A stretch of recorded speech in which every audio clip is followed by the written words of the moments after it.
सहारनपुर का सीएम योगी जनसभा को संबोधित कर रहे, सुनते हो। महाराणा सांगा की बात होती है तो स्वदेश और स्वाभिमान याद आने लगता है। महाराणा प्रताप, उन्होंने कहा था हमारी लड़ाई सत्ता की नहीं है, स्वाभिमान की है। और स्वाभिमान की लड़ाई उन्होंने कहा था कि किसी विधर्मी और किसी आक्रांता के सामने राणा कभी सिर नहीं झुका सकता। उसके खिलाफ वे लड़ते रहे। कुछ समय के लिए जंगलों में जाकर के घास की रोटी खानी पड़ी, लेकिन विदेशी हुकूमत के सामने उन्होंने कभी सिर नहीं झुकाया।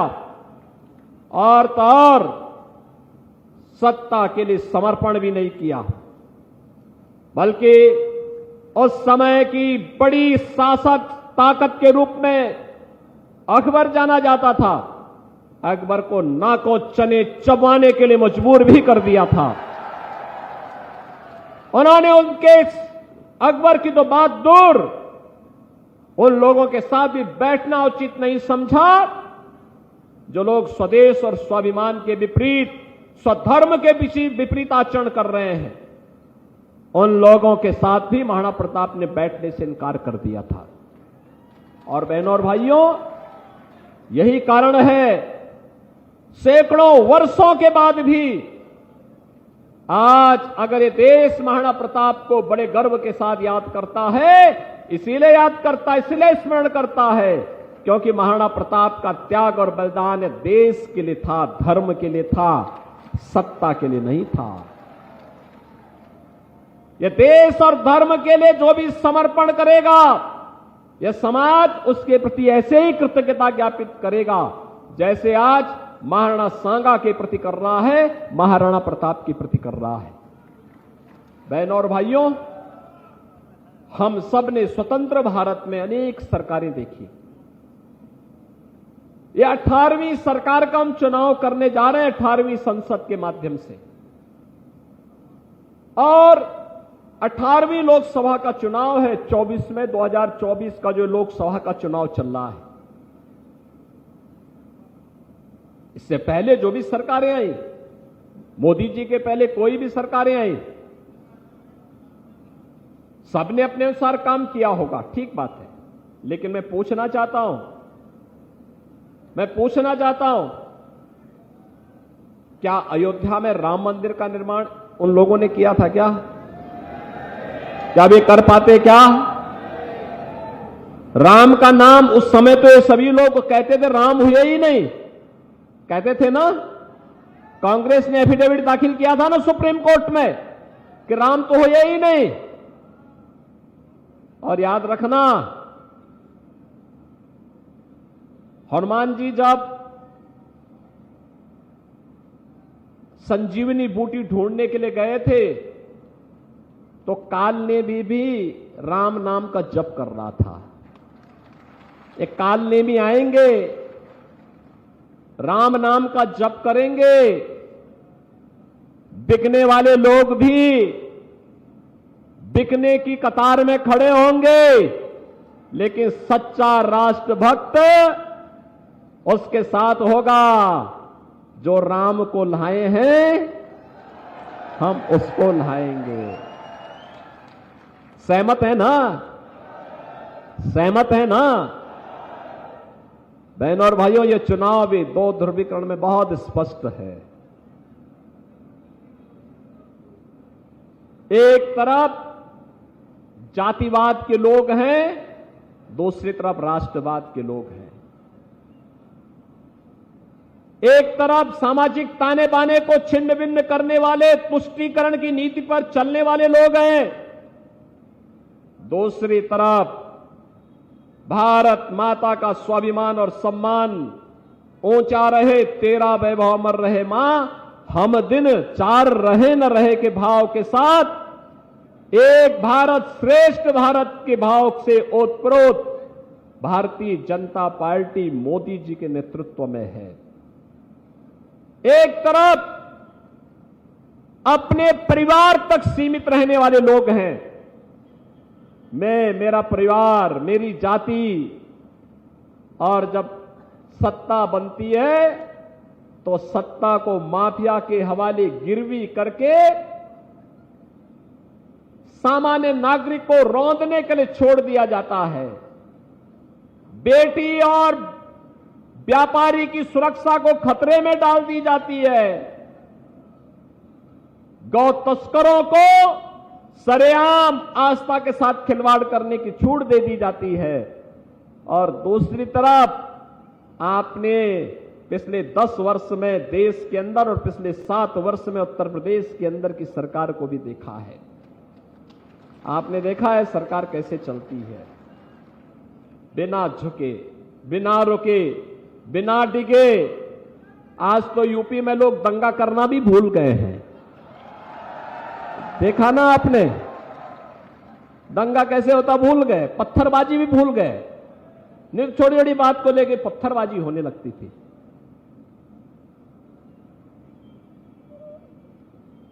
पहले पर्व और त्योहार कोई आता था, और खासतौर पर पश्चिमी उत्तर प्रदेश में कोई भी पर्व और त्योहार आता था, होली, दीपावली, जन्माष्टमी, शिवरात्रि, रक्षाबंधन, कोई भी पर्व और त्योहार आता था, कर्फ्यू लग जाता था, उनका साथ देता था। अब कर्फ्यू नहीं, अब तो धूम धड़ाके के साथ कावड़ यात्रा निकल पड़ती है, कोई रोक टोक नहीं है। पहले जहां से चिल्लाहट होकर के लोग खतरे में होए की आवाज लगा करके उपद्रव करते थे, वे सब माइक ही हमने उतार दिए। न रहेगा बांस, न बजेगी बांसुरी। सारा विवाद ही समाप्त कर दिया गया। बहनों और भाइयों, हम लोग इसीलिए कहने, आप फर्क महसूस करिए। ये जो कालनेमी के नाम पर आएंगे ना, विश्वास मत करिए, विश्वास मत करिए, कभी विश्वास मत करिए। क्योंकि जिन लोगों ने स्वाभिमान और सम्मान को ही रौंदने का काम किया है, वे कभी आपके सम्मान को नहीं बढ़ा सकते, कभी राष्ट्रीय स्वाभिमान को आगे नहीं बढ़ा सकते। और मैं इस बात को कह सकता हूं, हमारा व्यक्तिगत सम्मान राष्ट्रीय सम्मान के सामने तुच्छ है। हमारा व्यक्तिगत स्वाभिमान राष्ट्रीय स्वाभिमान के सामने तुच्छ है। हमारा राष्ट्र आगे बढ़ेगा, हम सब उसके पीछे आगे बढ़ जाएंगे। हमारा देश, हमारा धर्म, यही हमारा राष्ट्र धर्म है। ये अगर सुरक्षित रहेगा तो हम भी सुरक्षित रह जाएंगे। लेकिन अगर किसी को गलतफहमी होगी कि हम राष्ट्र को खतरे में डाल करके, धर्म को खतरे में डाल करके सुरक्षित हो जाएंगे, नहीं वो सुरक्षित रह पाएगा। और इसीलिए मैं आपसे कहने के लिए आया हूं, ये लोग जाति के नाम पर आज लड़ाने बढ़ाने का काम कर रहे हैं, रामायण की चौपाई के माध्यम से बहकाने का काम कर रहे हैं। ये तो फिर से त्रेता युग की याद करा रहे हैं, जैसे कालनेमी चुपचाप गुमराह करने का प्रयास कर रहा था। अरे आप तो बजरंगी हैं, पहचानिए इन लोगों को। बल और बुद्धि से आप अपार हैं। जनता को जनार्दन का रूप दिया गया है लोकतंत्र में, और मैं भी आपका आह्वान करने के लिए आया हूं कि आपको लोकतंत्र ने इतनी ताकत दी है। जैसे हनुमान चालीसा में हम पढ़ते हैं ना, बल बुद्धि विद्या देहु मोहि हरहु क्लेश विकार। ये जातिवाद का क्लेश हर डालिए, ये क्षेत्रवाद का क्लेश हर डालिए, ये संप्रदायवाद और तुष्टीकरण के क्लेश को हर डालिए, और अपना जनार्दन स्वरूप दिखा करके वही बोलिए जो राम को लाए हैं, जो कश्मीर में धारा 370 को समाप्त किए हैं, हम उनको लाएंगे। जिन्होंने 3 तलाक की कुप्रथा को समाप्त किया है, हम उनको लाएंगे। बहनों और भाइयों, यह कार्य हमें करना होगा, और इसके लिए यही है हमारा भारतीय समाज। कृतज्ञता ज्ञापित करना ही हमारा वास्तविक दायित्व है। मोदी जी के नेतृत्व में कार्य हुआ है, तो यह अवसर होता है हम भी कृतज्ञता ज्ञापित करेंगे, मोदी जी को समर्थन करेंगे। और आखिर 70 वर्षों तक सबको शासन करने का अवसर प्राप्त हुआ।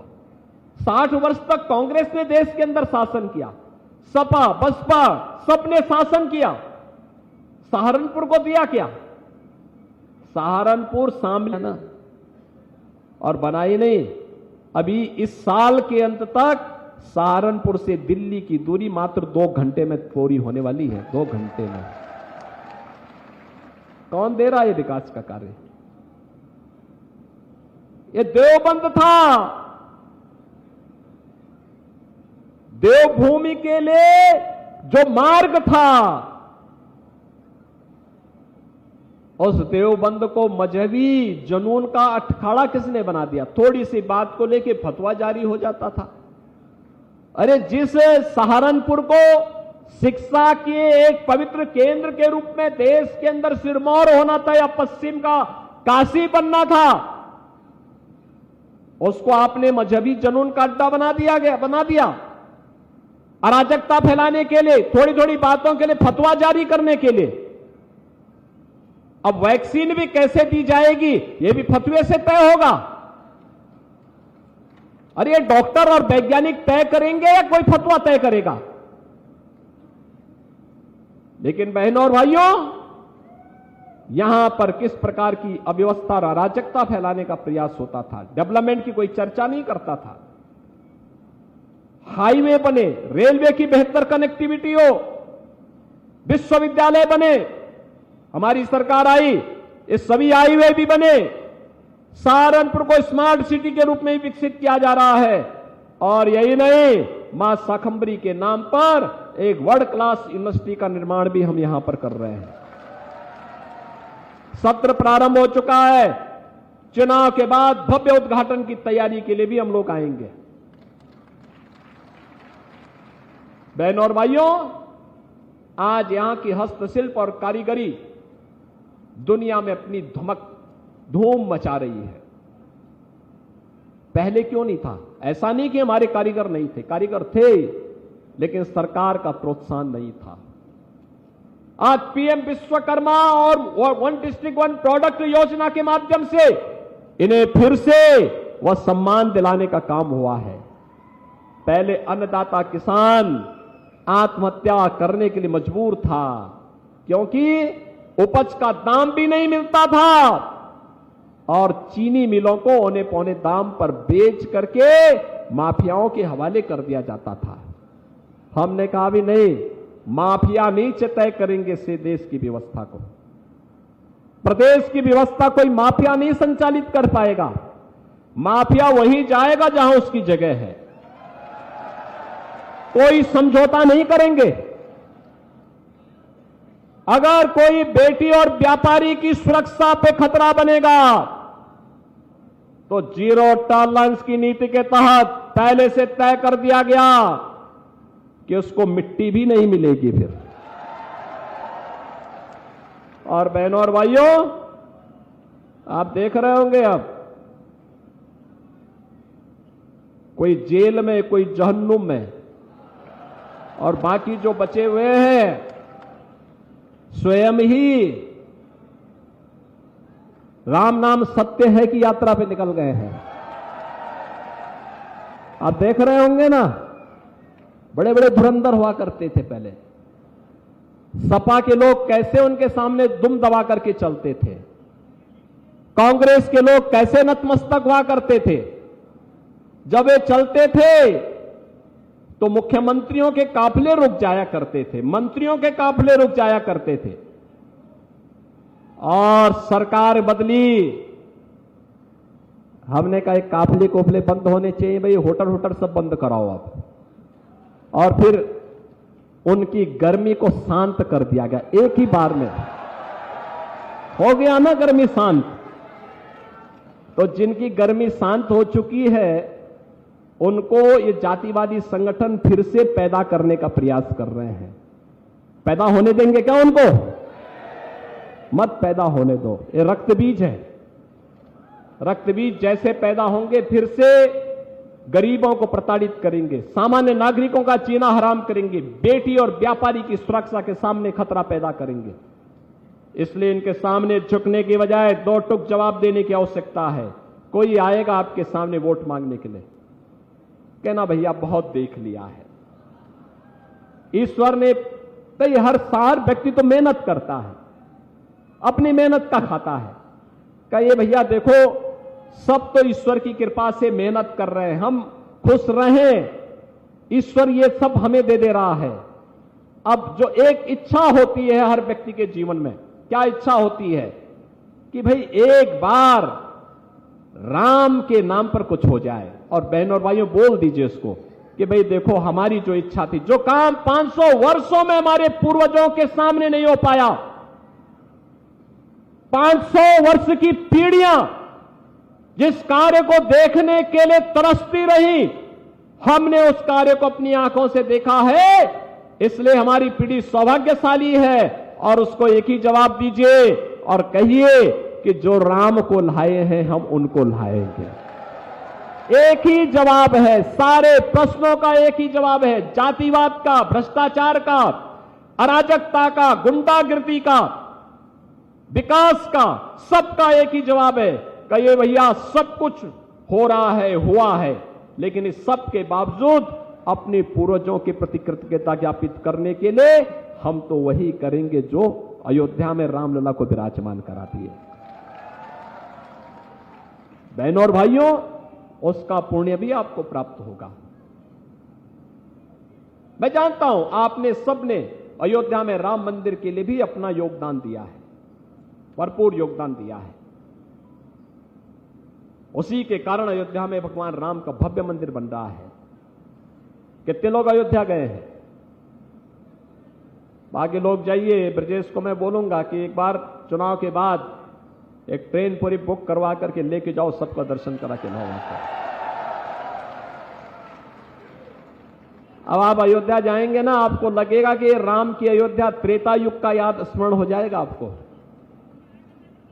ऐसे ही सड़क बना दी है अयोध्या के अंदर जैसे दिल्ली से सहारनपुर के बीच में ग्रीनफील्ड एक्सप्रेसवे बन रही है,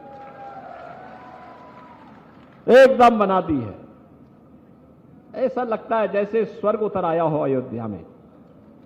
और फिर होगी भी क्यों नहीं भाई, हमारे रामलला की जो भूमि है, क्यों नहीं करेंगे वहां के लिए। पहले राम का नाम लेने में संकोच होता था लोगों को,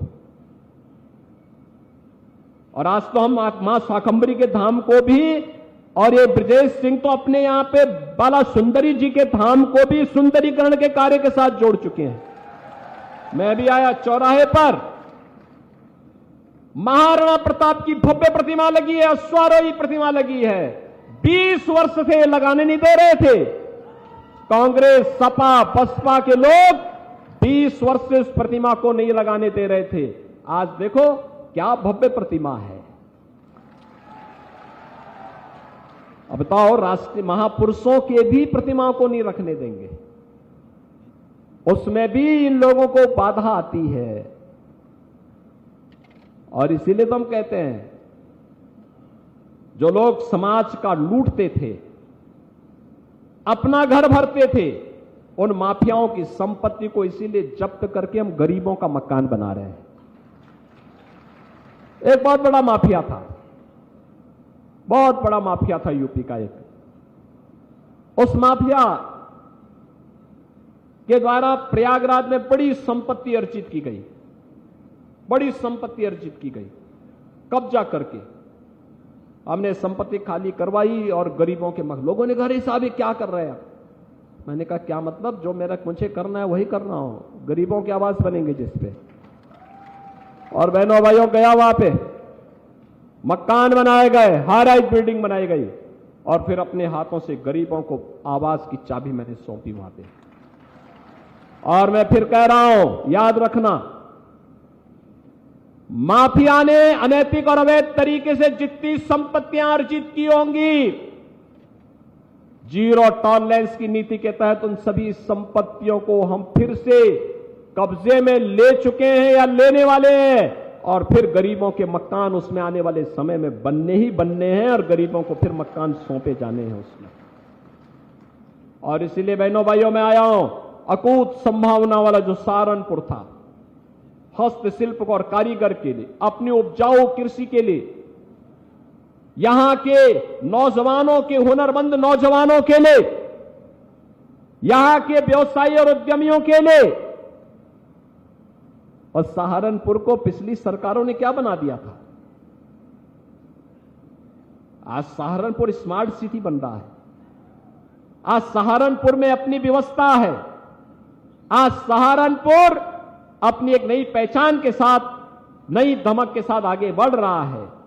और मुझे लगता है, मैं आपसे बोल रहा हूं, मैं एक मुख्यमंत्री ऐसा हूं जो सहारनपुर में 7 वर्ष में इतनी बार आ गया है जितना 60 वर्ष में सभी मुख्यमंत्री मिलकर के नहीं आए होंगे। आ गया ना मैं इतनी बार। मैं तो बार बार आता हूं, सहारनपुर आता हूं, हर जिले में जाता हूं जी, कोई उसमें रोक टोक नहीं है। बेझिझक जाता हूं, समस्याओं को जमीन से देखता हूं, जनप्रतिनिधियों के साथ मिलकर उसका समाधान का रास्ता निकालता हूं। आज आप देख रहे होंगे, कोई समस्या आपको लगती होगी ये समस्या है, अगले दिन समाधान। और मोदी जी ने 10 वर्ष में तो यही किया। कोई सोचता था, पहले लोग भूख से मरते थे 14 के पहले, 14 के बाद आपने देखा होगा कैसा परिवर्तन आया। 14 के बाद आप देख रहे होंगे 80 करोड़ लोगों को फ्री में राशन की सुविधा का सौगात मोदी जी के द्वारा। 60 करोड़ गरीबों को आयुष्मान भारत में 5 लाख रुपए की स्वास्थ्य बीमा का कवर। और जो लोग बचे हैं जिनको नहीं मिल पाता है, हमारे विधायकगण जो भी प्रस्ताव लेकर के आते हैं कि गरीब बीमार है, इसको पैसे की आवश्यकता है, मैं तत्काल उस गरीब के खाते में पैसा भिजवा देता हूं। 50 करोड़ गरीबों के जनधन अकाउंट। कांग्रेस के लोग तो सब भ्रष्टाचार कर लेते थे, अपनी हवेली बनाने के लिए कमीशनखोरी करते थे। आज तो कुछ भी नहीं। अगर दिल्ली और लखनऊ से 100 रुपया आपके लिए आना है, वो 100 के 100 रुपया आपके अकाउंट में आएगा। बीच का मीडिएटर समाप्त हो गया। बहनों और भाइयों, 12 करोड़ गरीबों के शौचालय बन गए। 12 करोड़ अन्नदाता किसानों के घर में, किसानों को प्रधानमंत्री किसान सम्मान निधि का लाभ मिल गया। 4 करोड़ गरीबों के लिए मकान बन गए। 2.5 करोड़ गरीबों के घर में बिजली का उजियारा आ गया। 10 करोड़ गरीब महिलाओं को उज्ज्वला योजना का कनेक्शन मिल गया।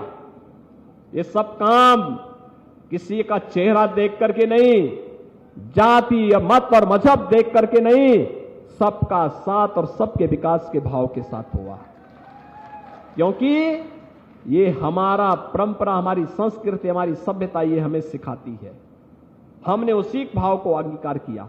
और इसीलिए आज मैं आपसे कहने के लिए आया हूं, ये जो सरकार है ना बनने के लिए, जो नई सरकार बनाने की जो कवायद प्रारंभ हुई है, ये वही है, नेशन फर्स्ट या फैमिली फर्स्ट, राष्ट्रवाद या जातिवाद, तुष्टीकरण या फिर सबका साथ और सबका विकास। भ्रष्टाचार चाहिए या विकास चाहिए। और बहनों और भाइयों, आप सब राष्ट्रवाद के साथ होंगे, विकास के साथ होंगे, सबका साथ और सबके विकास के साथ होंगे। और उसी भाव को लेकर के हम लोग आए हैं। इन सबको नेतृत्व देते हैं मोदी जी। मोदी जी के नेतृत्व में सहारनपुर में फिर से कमल खिले। इसके लिए राघव लखनपाल शर्मा को भारतीय जनता पार्टी ने प्रत्याशी बना करके उतारा है। राघव लखनपाल शर्मा बहनों और भाइयों आपके बीच में आए हैं, आपका प्रत्याशी है।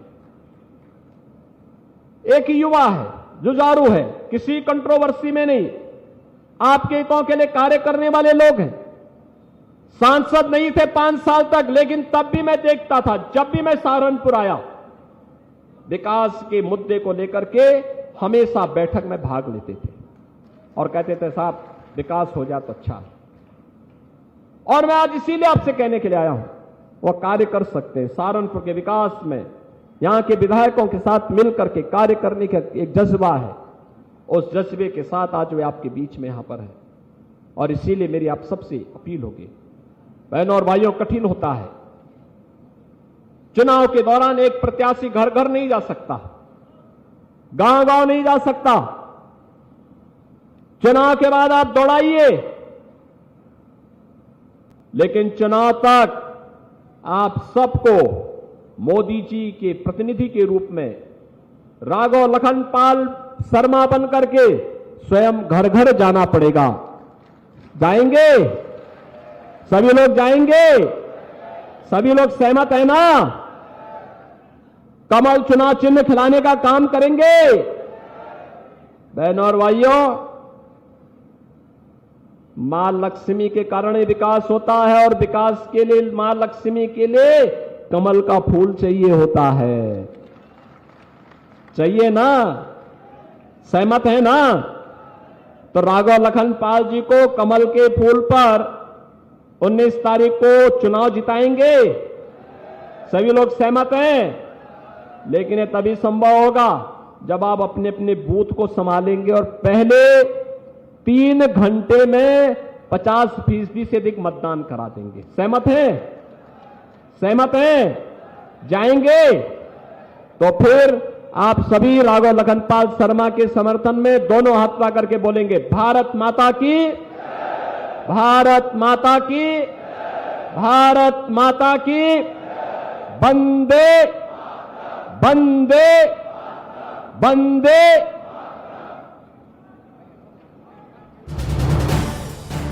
आप देख रहे हैं न्यूज़ 18 उत्तर प्रदेश उत्तराखंड।